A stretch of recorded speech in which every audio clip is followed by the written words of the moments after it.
Line of actual control पर जो हालात बने हुए हैं उसको लेकर सेना ने पूरी तैयारियां कर ली हैं। खुद थल सेना प्रमुख जनरल एमएम नरवणे ने देश को भरोसा दिलाया है कि सेना पूरी तरह से तैयार है किसी भी चुनौती से निपटने के लिए। खास तौर से जो चीन की तरफ से जो खतरा पैदा हो रहा था, अब वो ऐसा लगता है कि चीन भी अब बातचीत के जरिए इस मामले को सुलझाना चाहता है, जैसा कि खुद जनरल एमएम नरवणे ने अपने इस बयान में दिया है।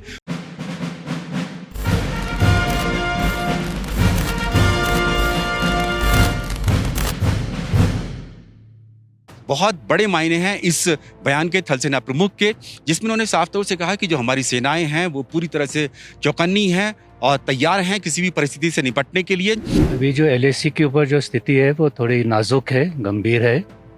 लेकिन हम लगातार इसके बारे में सोच विचार कर रहे हैं और हमारी सुरक्षा के लिए हमने कुछ एहतियाती कदम उठाए थे और इससे हमें भरोसा है कि स्थिति कायम रहेगी। और जो भी हमने कदम उठाए हैं वो हमने एलएसी के ऊपर उठाए। जैसे मैंने कहा कि जो भी हम हरकतें देख रहे थे उसको मद्देनज़र रखते हुए अपनी सुरक्षा के लिए हमने जो कदम उठाने थे वो हमने उठाए हैं और मुझे उम्मीद है कि जो हमने डिप्लॉयमेंट की है उससे हम अपनी सुरक्षा कायम रखेंगे। खुद उन्होंने 2 दिन तक वो लेह लद्दाख में ही हैं और उन्होंने खुद जो सेना के बड़े कमांडर्स हैं और साथ ही जो सैनिक हैं जो कि ऑन ग्राउंड जो देश की सीमाओं की सरहद की सुरक्षा कर रहे हैं पिछले 3-4 महीने से, खास तौर से जब से हालात बिगड़े हैं चीन के साथ पूर्वी लद्दाख में, क्योंकि सबसे ज़्यादा तनाव जो है वो इसी पूर्वी लद्दाख में है। 826 किलोमीटर लंबी जो एलएसी है, इस पर कई जगह पर चीन ने खास तौर से, चाहे वो डेप्सांग प्लेन हो, डीबीओ हो या गलवान घाटी हो, गोगरा और फिंगर एरिया, इन सब एरियाज में घुसपैठ करने की कोशिश की थी।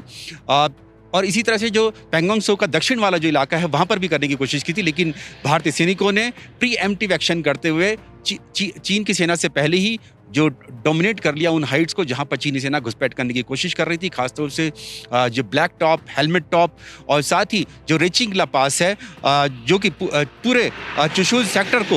को सुरक्षा प्रदान करता है और चीन के लिए ही इतना बड़ा खतरा बन गया है क्योंकि जो भारतीय सेना है वो डोमिनेट कर रही है और चीन के खास तौर से चाहे मोल्डू इलाका हो, स्पेंगुर गैप हो या फिर रेकिंग ग्रेजिंग लैंड हो, उन सब को भारतीय सेना ने अपनी जद में ले लिया है। और यही मायने थल सेना प्रमुख जनरल एमएम नरवणे ने जो आज का जो बयान उनका आया है उसमें दिया है। एबीपी न्यूज़ आपको रखे आगे।